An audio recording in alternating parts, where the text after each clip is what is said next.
अपने आप को यह या वह सोचता है और इस प्रकार जीवात्मा भौतिक अस्तित्व में उलझ जाता है। हरे। हरे कृष्णा। तो आज हम लोग डिस्कस कर रहे हैं या पढ़ रहे हैं श्रीमद् भागवतम का 5वां स्कंद चल रहा है और अध्याय है 11, चैप्टर 11, कैंटो नंबर 5। जड़ भरत इंस्ट्रक्ट्स किंग रहुगण की जड़ भरत में जो निर्देश दिए राजा रहुगण को, उस पे अब चर्चा हो रही। तो कथा तो सबको याद होगी, जड़ भरत कौन है, राजा रहुगण कौन है, कहाँ मिले और क्यों निर्देश देना प्रारंभ किया। पिछला अध्याय जो था वहां पर हमने ये देखा था कि राजा रघुगण ने कुछ प्रश्न किए थे जड़ भरत से। पहले तो वो जड़ भरत को पहचान ही नहीं रहे थे, उनको अपना सेवक समझ रहे थे और उनको ताने देते हुए कह रहे थे कि तुम ये मूर्ख हो, शरीर तुम्हारा बहुत दुबला पतला है, अमृत के समान है, और तुम स्वामी, मैं स्वामी हूँ, तुम सेवक हो, ऐसे बहुत सारी बातें उन्होंने कह दी। लेकिन बाद में जब जड़ भरत ने बोलना शुरू किया, तब राजा रहुगण को समझ आ गया कि ये साधारण व्यक्ति तो है नहीं, ये कोई साधु है। तो जड़ भरत ने उनसे राजा रहुगण ने जड़ भरत से क्षमा भी मांगी कि मैंने अनजाने में अपराध कर दिया, आपको बहुत आपके प्रति कठोर शब्द कह दिए, उसके लिए मुझे क्षमा करें। और फिर कुछ प्रश्न पूछे थे शरीर से संबंधित और आत्मा से संबंधित। तो अब इस अध्याय में जड़ भरत उन्हीं प्रश्नों के उत्तर दे रहे हैं और आगे और भी विस्तार से शरीर, आत्मा, भौतिक प्रकृति, मन, इन सब के बारे में बता रहे हैं। तो बहुत फिलोसफिकल टॉपिक है। फिलोसफिकल मीन्स तत्व की ही चर्चा होगी। अब अगले 2-3 अध्याय तक कथा नहीं है, वास्तव में क्या रियलिटी है इस संसार की, हम कौन है, हम क्यों इस संसार में बंधे हुए हैं, कैसे उस बंधन से मुक्त हो सकते हैं, ये सारी बातों का डिस्कशन अब होगा। तो थोड़ा टेक्निकल है, लेकिन ध्यान से सुनना है और जहां नहीं भी समझ आए उसको भी सुनना है। भागवतम का यही महिमा है। श्रीमद् भागवतम या भगवत गीता या भगवान के जितने भी अ, वाणी स्वरूप ग्रंथ है, उसमें हमको समझना आवश्यक नहीं है, उनको सिर्फ उनको सुनने मात्र से हमारी शुद्धि हो जाती है। श्रवणम कीर्तनम, तो श्रवण करना है, वहां पे समझना तो लिखा भी नहीं है। वो एक कथा आती है ना चैतन्य महाप्रभु की, साउथ इंडिया में एक ब्राह्मण उनको मिला था जो अनपढ़ था, और वो भगवत गीता उल्टी पकड़ के बैठा हुआ था, और भगवत गीता पकड़ के खोल कर और सिर्फ आंखों से आंसू बहा रहा था। तो आसपास के लोग तो मजाक बना रहे थे कि तुम्हें तो पढ़ना भी नहीं आता, और वो रोज ऐसा करता था। तो सब उसका मजाक बनाते थे कि तुम क्या पढ़ रहे हो गीता, तुमको ठीक से पकड़नी भी नहीं आती है। पर महाप्रभु ने जब उसको देखा तो उससे प्रश्न किया कि तुम उल्टी किताब पकड़ के बैठे हो, फिर तुम रो रहे हो, क्या कारण है। तो उसने उत्तर दिया कि मेरे गुरुदेव ने मुझको गीता पढ़ने का निर्देश दिया है, लेकिन मैं पढ़ा लिखा नहीं हूँ। तो मैं सिर्फ ये खोल कर इस बात को सोचता हूँ कि भगवान कितने दयालु हैं, अपने भक्त के लिए कितने भक्त वत्सल हैं कि उन्होंने भक्त का सारथी बनना स्वीकार किया। बस यही बात सोचकर मेरी आंखों में आंसू आ जाते। तो भगवान ने बोला आ, उस ब्राह्मण को कि तुमने वास्तव में सार को समझ लिया है, भगवत गीता के तत्व को तुम जानते हो। तो अभी जितना भी आने वाला है आगे, यहाँ से स्टार्ट होकर ये जड़ भरत वाला डिस्कशन, और इसके बाद जो आएगा सारे ब्रह्मांड का वर्णन, जम्बू द्वीप का, अनेक अनेक लोगों का, सातों द्वीपों का, अब जितना भी आने वाला है आगे, हो सकता है उसका हम बहुत कम पार्ट समझ पाए। ये हमारी बुद्धि के परे की बातें हैं। फिर प्रभुपाद के परपट्स की कृपा से हम थोड़ा बहुत उसका सार समझ लेते हैं, और बस हम उतना ही समझना हमारे लिए काफी है। जितना ज्यादा हम कृष्ण भक्ति में आगे बढ़ेंगे, गुरु की सेवा करेंगे, भगवान की सेवा करेंगे, ये टॉपिक्स अपने आप हमारे हृदय में रिवील होने लगेंगे। ज्ञान जो अभी हमको कॉम्प्लिकेटेड लग रहा है, धीरे धीरे धीरे धीरे ये अपने आप हमको सिंपल लगने लगेगा। तो अभी बहुत ज्यादा इस पे फोकस नहीं करना है कि हमको कुछ समझ ही नहीं आया। भागवतम सिर्फ सुनने मात्र से हमारे हृदय की शुद्धि करता है, इस बात को मन में बिठा लेना है कि हाँ, हमें रोज भागवत पढ़नी है, सुननी है, नित्यम भागवत सेवया। फिर चाहे समझ में आ रही है नहीं आ रही, क्योंकि हमारा क्वालिफिकेशन है भी नहीं समझने का, ये तो श्रील प्रभुपाद की कृपा से हम उसको पढ़ पा रहे हैं, यही बहुत बड़ी बात है। तो ये जो डिस्कशन यहाँ पे स्टार्ट हुआ था, जड़ भरत सबसे पहले राजा को कह रहे थे कि तुमने जो बातें कही हैं ये मूर्खतापूर्ण बातें हैं, कि शरीर अलग है, आत्मा अलग है, तो आत्मा को भी कष्ट हो जाता होगा, शरीर से आत्मा जुड़ी हुई है। इस प्रकार जो भी तुमने कहा वो मूर्खतापूर्ण है, क्योंकि उसमें तत्व की चर्चा नहीं है। तत्व का अर्थ होता है, बार बार ये शब्द आता है तत्व। तत्व का अर्थ होता है जो वास्तव में रियलिटी है किसी चीज का, जो सबसे डीपेस्ट पार्ट। जैसे उदाहरण के लिए बताते हैं कि हम पानी का जब पढ़ते हैं केमिस्ट्री में कि पानी किससे मिलकर बना है, तो पानी किससे मिलकर बना है हम लोग जानते हैं, हाइड्रोजन और ऑक्सीजन से मिलकर पानी बनता है। उसको तत्व कहते हैं। What is the element of water? Hydrogen and oxygen, वो वर्ड होता है तत्व। तो मतलब एकदम जो उसका ट्रूएस्ट सेल्फ है उसको तत्व बोलते हैं। तो यहाँ पे सबसे पहली बात उन्होंने यही कही कि हम लोग तत्व की चर्चा नहीं करते हैं। वो बात हमने डिस्कस भी किया था कि वेद भी जो है, पहली बात तो ये था कि वेदवादी जो लोग हैं वो भी तत्व की चर्चा नहीं करते, क्योंकि राजा रहुगण ये कह सकता है ना कि मैंने तो वेद पढ़े हैं, वेदों में तो तत्व की चर्चा होगी। तो जड़ भरत ने कहा कि वेदवादी लोग भी ज्यादातर वेदों के कर्म कांड की चर्चा करते हैं। वो जो सिखाते हैं वो यही सिखाते हैं कि ये पूजा, ये दान, ये धर्म, धर्म अर्थ काम मोक्ष, इस पे फोकस रहता है, तत्व पर फोकस नहीं होता। इसीलिए तुमने जो बातें कही हो बहुत करेक्ट नहीं है। फिर आगे उन्होंने बोला कि अगर कोई अच्छे से वेद को पढ़ भी ले, कोई अपने आप को ब्रह्म ज्ञानी भी बोल दे कि मैं ब्रह्म ज्ञानी हूँ, मैंने गुरु के निर्देशों में सारे वेदों का अध्ययन किया है, उपनिषद का भी अध्ययन किया है, ब्रह्म वेदांत सूत्र भी मुझे आता है, तो भी सिर्फ वेदांत सूत्र से या वेदों के ज्ञान से भी कोई भगवान को नहीं समझ सकता। वो भी भगवान को जानने के लिए पूर्ण नहीं है। और उसका कारण बताया था कि बहुत सारे लोग जो ब्रह्म ज्ञानी बोलते हैं अपने आप को, वो सिर्फ भगवान की जो ज्योति है बाहर, जो ब्रह्म ज्योति निकलती है, उतने तक ही समझ पाते हैं। इसीलिए वो लोग बोल देते हैं कि भगवान निराकार है, भगवान निर्गुण है। परम ब्रह्म जो है वो निराकार निर्गुण सत्य है, यानी उसका कोई आकार नहीं है, उसके कोई विशेष गुण नहीं है, कोई विशेष लीलाएं नहीं है। तो ये बातें वो लोग कर रहे हैं जिन्होंने ब्रह्म ज्ञान को पूरी तरह से समझा ही नहीं है, उन्होंने सिर्फ बाहर बाहर से समझा है। तो ऐसे बहुत सारे लोग हो जाते हैं, क्योंकि वास्तव में भगवान को भक्ति से ही समझा जा सकता है। भगवत गीता में भगवान कहते हैं भक्ता माम अभिजानाति, कि भगवान को जानने के लिए भक्ति जरूरी है।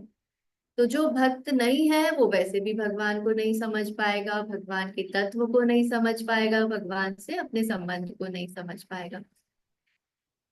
तो ये बातें कहने के बाद अब आगे जड़ भरत कह रहे हैं कि चलो, अगर किसी व्यक्ति ने बाई चांस वेद पढ़ भी लिए, उसको कहीं ना कहीं कुछ वैष्णवों का, भक्तों का संग मिल भी गया, उसको ये ज्ञान भी हो गया कि हम शरीर नहीं है, हम आत्मा है, फिर भी वो क्यों भौतिक कार्यों में इतना बंधा हुआ रहता है?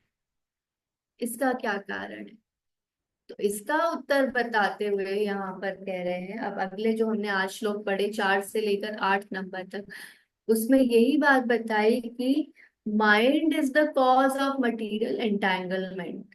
ये भौतिक जगत के अंदर हमको सब पता रहने के बाद भी, अगर किसी को सब पता है, बहुत सारे लोगों को तो इसमें इंटरेस्ट ही नहीं है जानने में, उनके लिए तो जीवन बढ़िया चल रहा है, खाओ पियो मजे करो, तो उनके लिए तो परफेक्ट है, ये दुनिया बहुत अच्छी है, सब लोग बहुत अच्छे हैं, सब बढ़िया।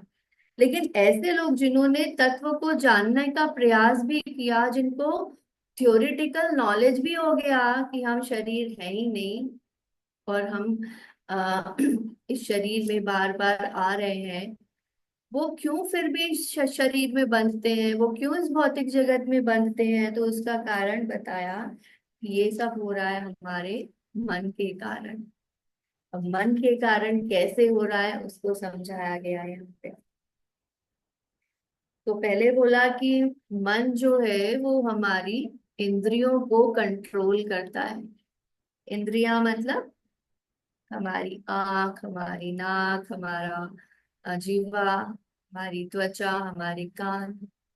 तो मनोरंजन हमको बहुत करना होता है ना, मनोरंजन, तो मनोरंजन के चक्कर में आंखों का मनोरंजन की कुछ मजेदार देखते हैं, अभी तो यूट्यूब पे इंस्टाग्राम पे मनोरंजन, आंख हमारी लगी, मन हमको भटकाता रहता है, ये कर लो, फिर कानों से कुछ गाने सुन लो, जीवा के टेस्ट के लिए कुछ खा लो, मैकडोनल्ड्स में खा लो, कुछ केएफसी में खा लो, ऐसे चलता रहता है ना, मन हमको भटकाता रहता है। यहाँ पे लिखा है कि ये इंद्रियों को कंट्रोल करके, हमारे सेंसेस का राजा मन है, हमारी इंद्रियों का राजा मन है, तो ये हमसे भौतिक जगत के अंदर अलग अलग तरह के कार्य करवाता रहता है। आगे फिर मन के और भी गुण बना बताए हैं कि ये आ, विषय उपरक्त, ये मटेरियल सेंस है, ये भौतिक आनंद में इसको ये बंधा हुआ है, इसको बहुत मन को आनंद आता है भौतिक एंजॉयमेंट में। फिर लिखा है गुण प्रभाव कि ये एंजॉयमेंट भी कैसे करता है, प्रकृति के तीन गुणों के कंट्रोल में आके। जब सतोगुण में होते हैं तो एंजॉयमेंट में मन लगता है कि मंदिर चले जाएंगे, रजोगुण में होते हैं तो एंजॉयमेंट लगता है कि कोई मूवी देख ली, और तमोगुण में होता है तो एंजॉयमेंट लगता है कि कोई सो लिए, इस तरह की कोई कार्य कर लिए। तो यानी मन जो है वो तीनों गुणों से प्रभावित हो जाता है, ये मन का लक्षण है। फिर बोला विकृत, विकृत यानी विकृति आ जाती है मन के अंदर, कभी क्रोध आ जाता है, कभी लस्ट आ जाती है, तो यानी मन के अंदर इस प्रकार की विकृति आती है। ये सब मन के लक्षण बताए जा रहे हैं कि मन क्यों हमको बांधता है, क्यों भौतिक इंद्रियों से प्रभावित हो जाता है, विकृति आ जाती है, मन को भौतिक इंजॉयमेंट में आनंद आता है। फिर लिखा कि षोडश आत्मा, कि ये 16 एलिमेंट में प्रमुख है। 16 एलिमेंट बोले जाते हैं, ये तत्व की बात है कि 5 कर्मेंद्रियां, 5 ज्ञानेंद्रियां, 5 पंच महाभूत, पृथ्वी जल अग्नि वायु आकाश, और 16वां होता है मन। तो कहा कि मन इन सब में प्रोमिनेंट है, सब सब कुछ मन के ऊपर निर्भर करता है।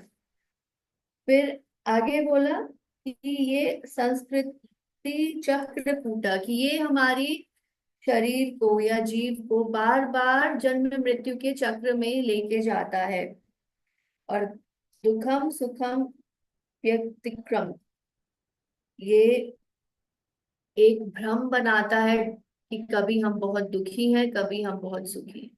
तो कुल मिलाकर परपट में भी प्रभुपाद यही समझा रहे हैं मन के बारे में कि जीव जो है वो मन के कारण ही अलग अलग योनियों में जन्म ले रहा है। कभी हमारा मन किन्हीं भी भौतिक चीजों में आसक्त इतना ज्यादा हो जाता है, जैसे जड़ भरत का उदाहरण खुद आता है कि मन एक हिरन में आसक्त हो गया तो हिरन की योनि में जन्म मिल गया। तो अगला जन्म हमारे इस जन्म की आसक्तियों पर आधारित होने वाला है। तो ये मन ही हमको अलग अलग जगह आसक्त करवा कर और फिर बार बार नई नई योनियों में, नए नए शरीर में लेके जा रहा है। तो यानी ये जो हमारा सुख दुख का अनुभव है, ये सिर्फ मन के कारण हो रहा है। तो ये बात को इतना स्ट्रेस करके इसीलिए समझा रहे हैं, क्योंकि प्रश्न राजा रहुगण का यही था कि ये सुख दुख आत्मा को हो रहा है। रहुगण ने ये बोला था कि ये मन, ये जो शरीर है और ये आत्मा है, ये इतना घुले मिले हैं, इतना जुड़े हुए हैं कि जो सुख दुख होता है, जो कष्ट होता है, वो आत्मा को होता है। तो यहाँ पर ये क्लियर किया कि जो सुख दुख है, जो कष्ट है, जो बार बार हमारे अंदर क्रोध आता है, अहंकार आता है, विकार आता है, इसका आत्मा से कोई लेना देना नहीं है। ये सिर्फ हमारे मन के कारण है, मन हमको भ्रमित करता है इस तरह से। और फिर आगे बहुत इंटरेस्टिंग बात ये कही, और प्रभुपाद ने तो एक्चुअली परपट में बार बार इसको रिपीट किया है, that mind is the cause of material existence and liberation also. कि कोई बोले कि क्या सिर्फ मन हमको भौतिक बंधन में बांधने के लिए ही है, तो वहां पे बोला कि वो बंधन में बांधने का भी कारण है और वो ही हमको बंधन से मुक्त करने का भी कारण है। क्योंकि अगर हमको फ्री होना है इस संसार से, इस भौतिक जगत से, तो भी कैसे हो पाएंगे? वो भी मन से ही हो पाएंगे। और बहुत सुंदर एक उदाहरण दिया, ये उदाहरण याद रहे तो बहुत अच्छा है। भागवतम में कभी कभी कोई कोई उदाहरण बड़े अच्छे होते हैं, तो बहुत इजी टू अंडरस्टैंड होते हैं। यहाँ पर एक उदाहरण दिया कि जब हम कोई दिया जलाते हैं, जब हम कभी लैंप, घी की बत्ती वाला दिया जलाते हैं, तो अगर वो दिया ठीक से बना हुआ नहीं है, उसकी बत्ती जो है, घी की बत्ती जो हमने जलाई है, वो ठीक से नहीं बनी हुई है, या दिए में तेल कम हो गया है, तो वही दिया जब जलता है तो काली लौ आती है। देखा है ऐसे, हमारे यहाँ तो गैस खत्म होने वाली होती, तब भी हमने देखा है कि गैस अगर जब हमारी खत्म होने वाली होती है, तो वो काला करती है बर्तन को, उसके अंदर से काली फ्लेम आती है। कोई दिया बुझने वाला होता है तो भी वो काला धुआं देता है। तो ये बात है कि वही दिया काला लौ भी दे सकता है, वही दिया जब अच्छे से जलाया जाए, उसमें प्रॉपरली घी भरा हो, बत्ती भी अच्छे से बनी हो, तो वही दिया बहुत सुंदर प्रकाश दे सकता है। तो वो दिया सेम है, दिया सेम है, लेकिन अलग अलग तरह से कार्य कर सकता है। तो यही बोला, इसी प्रकार हमारा ये जो मन है, इस मन को जब हम भगवान में लगा देंगे, तो यही मन हमारे मोक्ष का भी कारण हो जाएगा। बस इतनी सिंपल सी बात है। श्रील प्रभुपाद ने इसको बहुत सिंपली समझा दिया है। When the senses and mind are purified and one is fully engaged in Krishna's service, one can be liberated and return home back to God. कि किसी का मन और इंद्रियां जब भगवान में लग जाती हैं, तो ये मन और इंद्रियां ही हमारे हमको भगवान के धाम ले जाने का कारण बन जाती हैं। जैसे हमारा मन खाने में बहुत चलता है, हमें शौक है खाना खाने का, इंटरेस्ट आता है अलग अलग खाना खाने में, तो वो अगर हम अपने इंजॉयमेंट के लिए जब तक खाते रहेंगे, तब तक हम भगवान के तब तक हम इसी भौतिक संसार में बंधे रहेंगे। पर यही हमने ट्रांसफॉर्म कर दिया कि हमको खाने का शौक है, तो हम भगवान के लिए अलग अलग प्रकार के व्यंजन बनाएंगे, उनका ठाकुर जी को भोग लगाएंगे, और फिर उस प्रसाद को स्वयं भी खाएंगे और सबको खिलाएंगे। तो वो एक्टिविटी सेम है, मन की इच्छा भी सेम है, लेकिन वो ही इच्छा हमको भगवान के पास ले जाने वाली हो जाएगी। तो ये ट्रेनिंग देना बहुत जरूरी है। प्रभुपाद यहाँ पे बोल रहे हैं, it is therefore proper to train the mind और to cleanse the mind from material attachment and engage it fully in Krishna service, lord service. मन को ट्रेनिंग देनी है। तो अभी हमारे लिए ये संभव तो है नहीं कि हमारे अटैचमेंट खत्म हो जाए, जैसे हम बोल रहे हैं यहाँ पे कि मन आसक्त होता है, मन की इच्छाएं होती हैं, इंद्रियों को कंट्रोल करता है, तो इस कारण भौतिक बंधन में हम फंसे हैं। लेकिन ये हमारे लिए संभव है कि हम अपनी सारी इच्छाओं का केंद्र कृष्ण को बना लें। जो भी हम करते हैं, जो भी हमारी स्वाभाविक रुचियां हैं, वो हम भगवान की सेवा के लिए करें, तो वो ट्रेनिंग हो जाएगी हमारे मन की। जब हम सिंपल सा भोग बनाने ही जाते हैं तो अपने लिए बनाते हैं, तो हम खाने को टेस्ट भी कर सकते हैं, बिना नहाए भी बना सकते हैं, प्याज लहसुन भी डाल सकते हैं। हाँ, बहुत सारी चीजें ऐड करके हम खाना बना सकते हैं। लेकिन जब हम भगवान के लिए प्रसाद बनाते हैं तो वो प्रोसेस जो है पूरा, कि पहले नहाना है, नहा के रसोई साफ सुथरी होनी चाहिए, फिर बहुत सारी चीजें प्रयोग नहीं करनी है, फिर भी टेस्टी प्रसाद बनाना है, फिर टेस्ट नहीं करे बिना भगवान को भोग लगाना है, फिर भोग की थाली उठा के लानी है, फिर उसको सब में मिक्स करना है, फिर जाकर हम प्रसाद पा सकते हैं। तो इतना सारा जो हमने किया, वो हमने क्या किया कि मन को हमने ट्रेन किया। ये ट्रेनिंग हुई हमारी कि हम प्रसाद अपने लिए नहीं बना रहे हैं, ये भगवान का भोग बन रहा है। एंड में एंजॉयमेंट हमें भी हुआ, हमने भी उस प्रसाद को खाया, और प्रसाद जो है वो साधारण भोजन से भी ज्यादा स्वादिष्ट होता है। लेकिन ये ट्रेनिंग हो गई हमारे मन की कि whatever we are doing is for Krishna's enjoyment. ऐसे ही ऑफिस में हम काम करते हैं, तो ऑफिस में काम करते हुए भी हमारा कॉन्शियसनेस ये है कि हम एक कृष्ण भक्त हैं, तो एक सर्टेन तरीके से हम अपने आप को कंडक्ट करेंगे, ये चीजें हम करेंगे, ये चीजें हम नहीं करेंगे। और जो भी हमारा धन आ रहा है, हमारी अर्निंग आ रही है, उसको हम भगवान की सेवा में जितना अधिक से अधिक हम दे सकते हैं, अपनी सेविंग के बाद, अपनी ड्यूटीज पूरी करने के बाद, वो हम जरूर देंगे। तो पूरा का पूरा कॉन्शियसनेस हमारा चेंज हो जाता है। तो ये मन अभी जो इधर उधर भागता रहता है कि अपने लिए ये करना है, बच्चों का ये करना है, करियर का ये करना है, शादी का ये करना है, ये सब चेंज होकर फिर हो जाता है यहाँ करना तो है, पर इसमें मैं कृष्ण को कैसे प्रसन्न कर सकती हूँ, वो इम्पोर्टेंट है। कि जैसा कृष्ण चाहेंगे वैसा करना है, मेरी साधना डिस्टर्ब ना हो वैसा करना है, मैं अधिक से अधिक सेवा कर पाऊं वैसे करना है।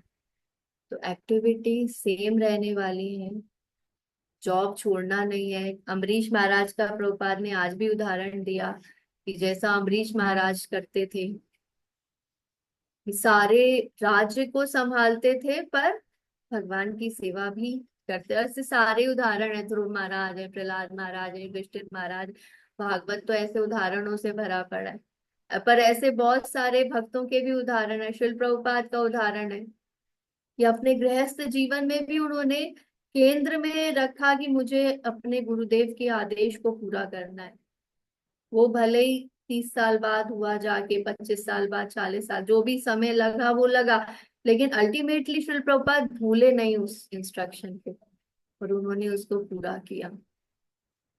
तो ये प्रभुपाद ने तो यहाँ हमको मन का प्रॉब्लम भी बता दिया और मन का सॉल्यूशन भी बता दिया। तो बस इसको ही हमको फॉलो करना, और इसके लिए सबसे सिंपलेस्ट तरीका यही है कि चैंटिंग अच्छे से करते रहें, भागवत या और कथा भगवान की सुनते रहें, और भक्तों का संग करते रहें।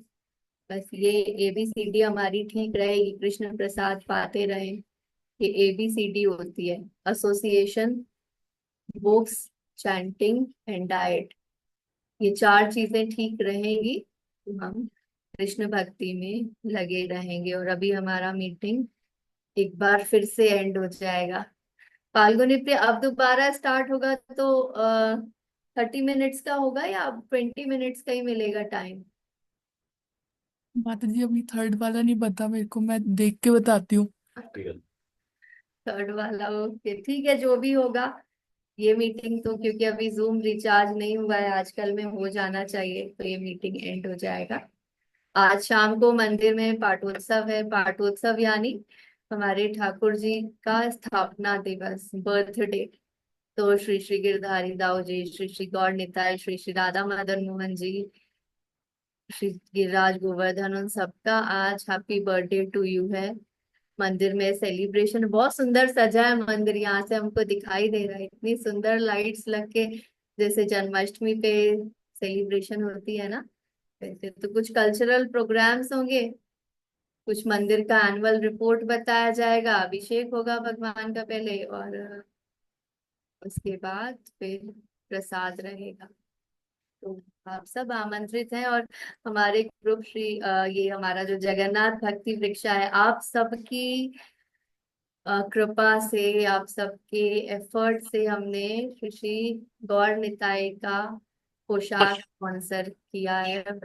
वो हो गया आपकी कृपा। एक्चुअली गौर निताई दोनों का नहीं हो पाया, दोनों का सोच रहे थे हम, लेकिन नित्यानंद प्रभु का ड्रेस स्पॉन्सर हमारे जगन्नाथ भक्ति वृक्षा ग्रुप से। कल मैं शांतनाथ सिंह प्रभु जी को पूरा दे के आई थी कि ये रहा हमारा स्पॉन्सरशिप। तो व्हाइट कलर का ड्रेस है, प्रभु जी दिखा रहे थे, व्हाइट कलर का बहुत सुंदर सा ड्रेस आया है हमारे भक्ति वृक्षा ग्रुप की तरफ से। तो आप सब ऐसे ही ठाकुर जी की सेवा के लिए सहयोग करते रहें। बस यही है प्रैक्टिकल एप्लीकेशन ये थ्योरी का जो हमने पढ़ा कि मन को भगवान की सेवा में लगाना है। तो मन हमारा सबसे पहले तो हमारे पैसे से ही अटैच होता है, तो पैसा भगवान की सेवा में लगा दिया ना तो मन लग गया मतलब। तो प्रैक्टिकली यही करना है बस। तो रामकला माता जी, आप कुछ कहना चाहते हैं? ये माता जी सुन रही हूँ आप तो।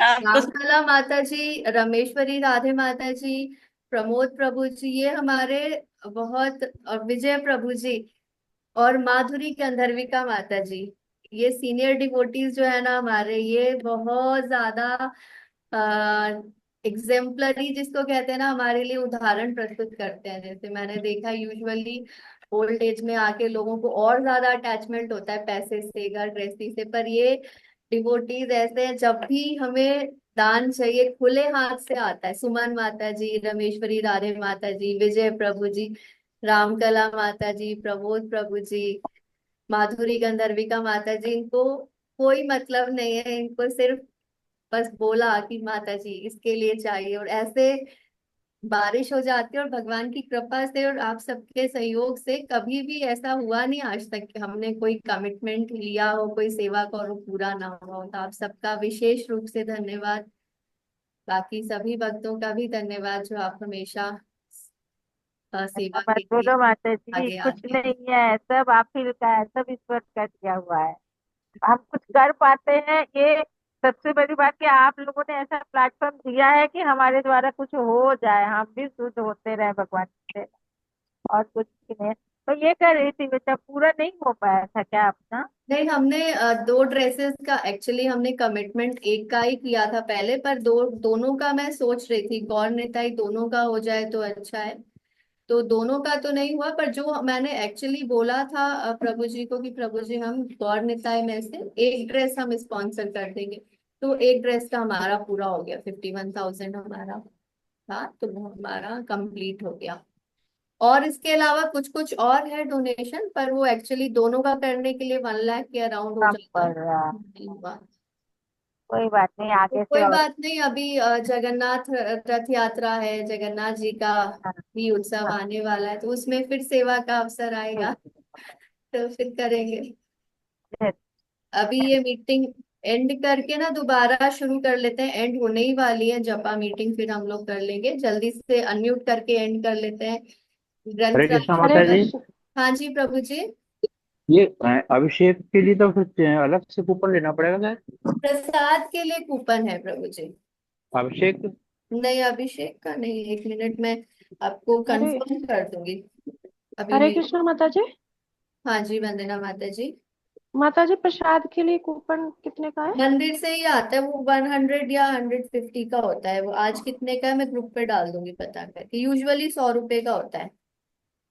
ठीक है। ठीक है। रात को कितना देर हो जाएगा बेटा, प्रोग्राम होते अब होते? प्रोग्राम होते होते एंड लेट होगा माता जी, 8:30 9 तो कम से कम बजेगा, और भी लेट हो सकता है प्रसाद होते होते।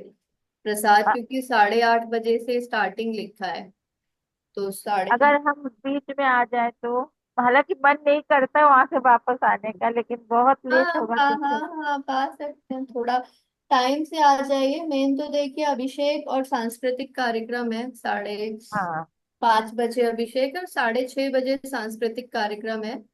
तो ये दोनों आप अटेंड कर लें। उसके बाद वो वार्षिक विवरणी आती है, 7 बजे से टाइम दिया है, उसमें हाँ, बताते हैं कि मंदिर में क्या क्या एक्टिविटीज हुई है एक साल में, वो ठाकुर जी को सुनाते हैं। ये धारी दाऊ जी को, वो रिपोर्ट दी जाती है कि आपके मंदिर में साल भर में क्या हुआ। तो वो वार्षिक विवरणी सुनने के समय पे भी आप चाहें तो जा सकते हैं, या और थोड़ा रुक के फिर अगर 8:30 तक रुकते हैं तो फिर प्रसाद के लिए रुके, पर अगेन प्रसाद हमेशा लेट होता है, तो साढ़े लेट होता 9 है, भी बज हाँ सकता है, बेटा। 9:30 भी बज सकता अकेले रहूंगी तो आने में फिर थोड़ा सा मैं बीच में ही निकल आऊंगी, देखती हूँ, कोशिश करती हूँ, घर में पूछती हूँ, अगर मान जाएंगे लोग तो है। फिर हाँ, तो आप देख करते हैं। लीजिएगा, क्योंकि हाँ, प्रसाद में रुकते रुकते आप 9:30 मान के चले कि आपको बच सकता देखते हैं, बाकी है इच्छा, मन तो बहुत है, देखते हैं, कोशिश करते हैं। है। हाँ जी, हाँ जी। ठीक है, हरे कृष्ण। प्रमोद प्रभु जी, अभिषेक का कोई कूपन है ऐसा? मैं पता करके बताऊंगी कि यूजुअली होता नहीं है अभिषेक का इस कूपन। बार शायद नहीं है अभिषेक का कूपन, इस बार खाली माता प्रसादम जी, का। नहीं नहीं माता जी, तो बहुत भीड़ हो जाएगी ना, अभिषेक कुछ ना कुछ तो किया होगा उन्होंने अभिषेक के लिए। हाँ, मैं पता करके बताऊंगी। जब ये आप वीकडेज वाले अभिषेक होते हैं ना प्रभु जी, तो नॉर्मली उतनी भीड़ होती नहीं है, और या फिर ऐसा होता है कि जो ब्राह्मण दीक्षित भक्त हैं या जो मंदिर के इनिशिएटेड डिवोटीज हैं, उनको पहले चांस दिया जाता है अभिषेक का। जब ऐसे कूपन सिस्टम नहीं होता है तो उसमें यही होता है कि जो दीक्षित भक्त हैं उनको चांस देने के बाद भी अगर टाइम बचता है तो फिर जो जिनकी दीक्षा नहीं हुई है उनको चांस मिल जाता है। ठीक है, तो आप तो अभिषेक में आ जाइएगा, 5:30 से शुरू है। अगर नहीं भी किया तो भी अभिषेक के दर्शन तो हो ही जाएंगे। 4:30 से है ना बेटा? अभिषेक 5:30 से, 4:30 से 5:30। प्रोग्राम स्टार्ट है, कीर्तन शुरू हो जाएगा। अच्छा, ठीक है बेटा। तो अभी अनम्यूट करके एंड कर लेते हैं, और फिर दोबारा मीटिंग स्टार्ट करके वापस से मेरे प्रभु जी बोल रहे हैं 30 मिनट्स का चलेगा, तो जपा कर सकते हैं। सब लोग अनम्यूट कर लीजिए। जय श्रीमद् भागवतम भागवतम की की जय, जय, श्री प्रभुपाद की श्रील प्रभुपाद की जय, जय। हरे हरे कृष्णा कृष्णा हरे कृष्णा कृष्णा हरे कृष्णा कृष्णा कृष्णा हरे हरे हरे हरे हरे राम, हरे राम राम राम, राम राम राम राम हरे हरे हरे। हरे। हरि बोल, हरि बोल। हरि बोल हरि बोल। सबका बहुत बहुत धन्यवाद, थैंक यू सो मच। माता जी मैं करूँ आज? हाँ, अभी लेकिन हम मीटिंग दोबारा शुरू करते हैं माता जी, एंड होने वाली है 5 मिनट 6 मिनट ठीक के। है। हरे कृष्णा माता जी, दंडवत प्रणाम। दंडवत प्रणाम। तो मैं मीटिंग एंड कर रही हूँ, लेकिन दोबारा से तुरंत उसी लिंक पे ज्वाइन कर लेना है जैसे पहले किया था ना। ठीक। जपा के लिए दोबारा सेम लिंक पे ज्वाइन करना है। हरे कृष्ण।